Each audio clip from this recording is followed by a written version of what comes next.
Bonjour à tous les conducteurs. Aujourd'hui, on va parler d'un sujet que vous avez sûrement déjà remarqué sur les aires d'autoroute.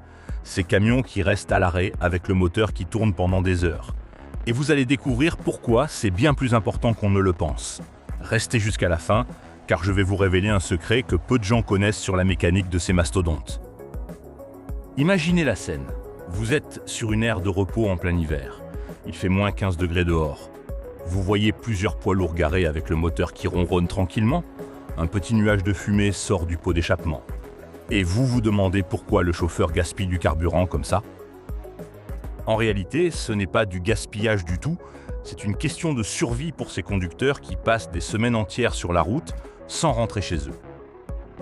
Pour un routier longue distance, son camion c'est bien plus qu'un simple véhicule. C'est sa maison, sa chambre, sa cuisine et même son bureau. Pendant des jours et des jours, il ne voit pas son lit ni sa famille. La première raison pour laquelle le moteur reste allumé, c'est tout simplement la température. Imaginez une nuit d'hiver sur l'autoroute en Allemagne ou dans le nord de la France, avec moins 20 degrés, sans chauffage, la cabine devient glaciale en 10 minutes à peine. Même avec un bon sac de couchage, il est impossible de dormir correctement quand tout se couvre de givre à l'intérieur, les vitres gèlent, l'air devient glacial, et le lendemain, le chauffeur n'est pas en état de conduire en sécurité. Maintenant, prenez l'extrême opposé, l'été dans le sud de l'Europe, en Espagne ou dans le sud de la France, avec plus 40 degrés, sans climatisation, la cabine devient un véritable four. L'air ne circule plus, la chaleur est insupportable. Et là encore, impossible de se reposer correctement. Un conducteur qui ne dort pas bien devient dangereux sur la route. C'est aussi simple que ça. Donc quand vous voyez un camion avec le moteur qui tourne, ce n'est pas de la négligence, c'est une question de sécurité routière pour tout le monde. Mais ce n'est pas uniquement pour le confort. Il y a aussi des raisons techniques très importantes qui expliquent pourquoi on ne peut pas couper le moteur comme ça. Les poids lourds comme les Volvo, Scania ou Mercedes utilisent un système de freinage pneumatique, c'est-à-dire que tout fonctionne avec de l'air comprimé, pas avec du liquide comme sur nos voitures. Tant que le moteur tourne, le compresseur maintient la pression dans tout le circuit d'air. Si on coupe le moteur, l'air s'échappe petit à petit, la pression baisse et les freins se bloquent automatiquement par sécurité. C'est un système intelligent qui empêche le camion de rouler sans frein, mais ensuite pour repartir, il faut redémarrer le moteur et attendre que le compresseur regonfle tout le système, ça prend du temps et ça use la mécanique.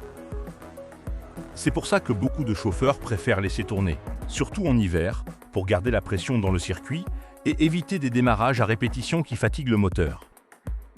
Il y a aussi l'aspect électrique à prendre en compte. Les camions modernes sont bourrés d'équipements électriques. Il y a un frigo pour garder la nourriture au frais, un micro-ondes pour réchauffer les repas, un siège chauffant, un chauffage autonome, l'éclairage, la navigation GPS, la radio et même parfois une petite télévision. Tout ça fonctionne grâce aux batteries du camion. Mais si le moteur ne tourne pas, l'alternateur ne charge pas les batteries et elles se vident en quelques heures seulement. Après, impossible d'allumer le chauffage, la lumière ou même de recharger son téléphone. C'est pour ça que le moteur au ralenti agit comme un générateur électrique. Il recharge les batteries et alimente toute la cabine en permanence. En Europe, on a des écarts de température assez extrêmes aussi. Du nord de la Scandinavie, avec moins 30 l'hiver jusqu'au sud de l'Espagne, avec plus 40 l'été, ces conditions extrêmes rendent les démarrages à froid encore plus difficiles. Parlons justement du démarrage par grand froid. Quand la température chute vraiment bas, l'huile moteur devient épaisse comme du miel. Elle ne circule plus correctement et ne lubrifie plus les pièces comme il faut. Si un routier coupe son moteur pendant plusieurs heures dans un froid intense, le redémarrage devient un vrai calvaire. Le démarreur doit forcer énormément. Les pièces du moteur fonctionnent presque à sec pendant les premières secondes. Et le moteur subit un choc terrible. Parfois, ce choc au démarrage est plus dommageable pour le moteur que de le laisser tourner tranquillement au ralenti toute la nuit. C'est un calcul que les routiers expérimentés font instinctivement. Les démarrages et arrêts répétés d'un gros moteur diesel causent en réalité beaucoup plus de dégâts qu'on ne l'imagine. Quand il fait froid, l'huile ne se répand pas tout de suite dans le moteur. Pendant les premières secondes après le démarrage, le moteur tourne sans lubrification optimale. C'est comme si vous frottiez du métal contre du métal sans rien entre les deux. Ça use tout très vite.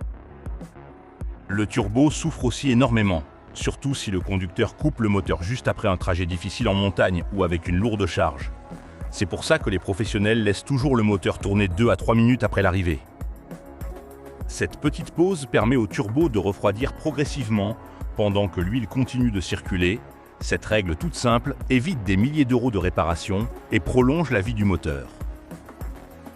Sur les camions modernes, il y a aussi des systèmes de sécurité qui fonctionnent en permanence. L'alarme qui protège contre le vol, le traceur GPS pour localiser le véhicule, le chauffage autonome et les pompes électriques. Tout ça demande de l'énergie en continu. Si le moteur reste arrêté trop longtemps, les batteries se vident complètement et il n'y a plus ni protection ni communication possible. Dans la remorque, il peut y avoir une cargaison qui vaut des centaines de milliers d'euros. Personne ne va prendre le risque de la laisser sans surveillance et sans système de sécurité actif. Mais bien sûr, cette pratique a aussi ses inconvénients, et ils sont loin d'être négligeables. Commençons par l'essentiel, le carburant. Un camion diesel moyen consomme environ 3 à 4 litres de gazole par heure simplement en restant à l'arrêt. Sur une nuit de repos, ça représente 30 à 40 litres.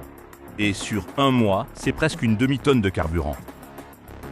Si on considère que sur les routes d'Europe, il y a des milliers de camions qui passent plusieurs heures par jour à l'arrêt moteur tournant, les chiffres deviennent vraiment astronomiques.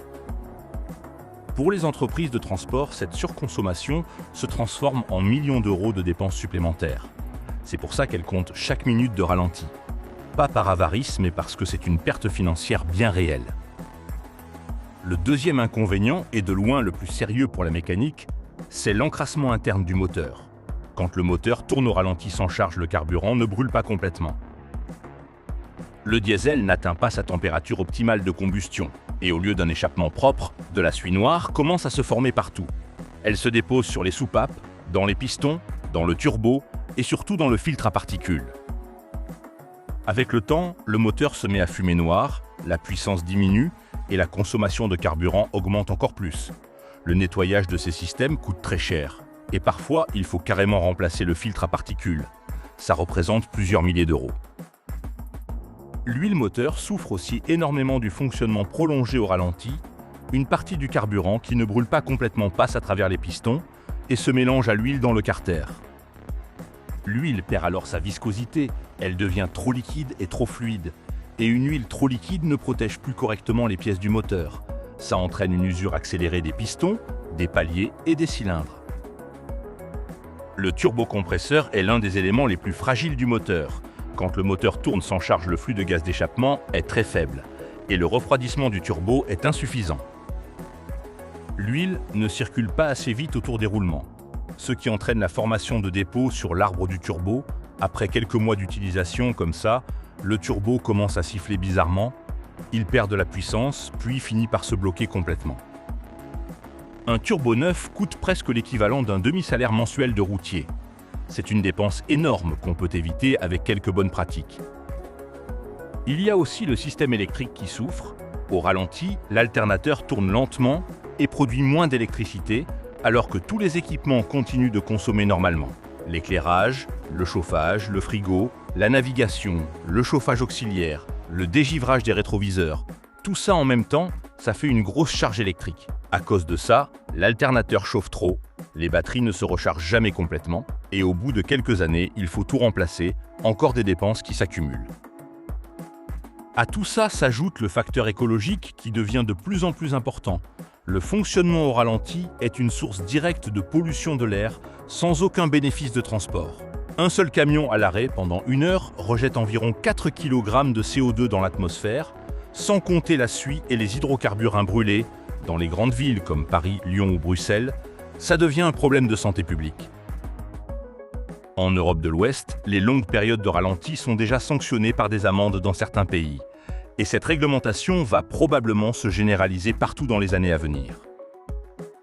Mais le défaut le plus insidieux, c'est sans doute le faux sentiment de sécurité. Quand le moteur tourne calmement et régulièrement, on a l'impression qu'il ne se passe rien de grave.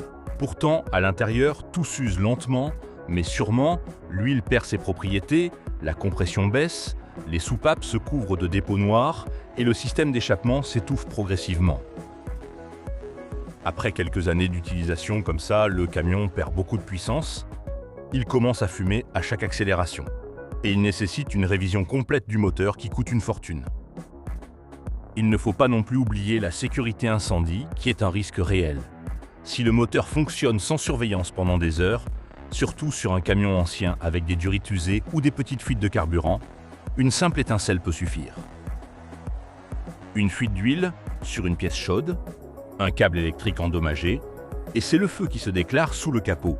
Les cas d'incendie sur les aires de stationnement ne sont malheureusement pas si rares. Alors que faire concrètement pour améliorer la situation? Heureusement, il existe aujourd'hui des solutions modernes qui permettent de réduire le temps de ralenti moteur. Les chauffages autonomes, par exemple, fonctionnent au diesel, mais consomment beaucoup moins qu'un moteur au ralenti. Ils chauffent la cabine efficacement sans faire tourner le moteur. Certains modèles récents consomment moins d'un demi-litre par heure. Il y a aussi des systèmes de climatisation autonome pour l'été qui fonctionnent sur batterie lithium. Ils refroidissent la cabine pendant plusieurs heures sans avoir besoin du moteur. Les aires de repos modernes commencent à installer des bornes électriques spéciales pour les camions. Elles permettent de brancher le véhicule pour alimenter tous les équipements sans faire tourner le moteur. C'est comme une prise électrique géante. Ces solutions existent et elles fonctionnent bien. Le problème, c'est qu'elles coûtent cher à l'installation et toutes les aires ne sont pas encore équipées. Pour les conducteurs qui veulent préserver leur moteur, quelques règles simples peuvent faire une grande différence. Évitez les démarrages à froid brutaux en laissant le moteur chauffer doucement avant de partir. Après un long trajet, surtout en montagne, laissez tourner le moteur 2 à 3 minutes au ralenti pour refroidir le turbo progressivement. Utilisez un chauffage autonome plutôt que le moteur quand c'est possible. Vérifiez régulièrement le niveau et la qualité de l'huile moteur et faire les vidanges plus souvent si le camion tourne beaucoup au ralenti. Nettoyez ou remplacez le filtre à particules avant qu'il soit complètement bouché. Et surtout, ne jamais couper le moteur immédiatement après un effort intense. Voilà, vous savez maintenant pourquoi ces camions restent avec le moteur allumé sur les aires d'autoroute. Ce n'est pas de la négligence, mais une nécessité liée aux conditions de travail et aux contraintes techniques. La situation évolue doucement avec les nouvelles technologies, mais il faudra encore du temps avant que tous les camions soient équipés de systèmes modernes qui permettent de vraiment économiser le carburant et réduire la pollution. N'hésitez pas à laisser un commentaire si vous avez des questions ou des expériences à partager sur ce sujet. Et surtout, partagez cette vidéo pour que plus de gens comprennent la réalité du métier de routier. À très bientôt sur la route.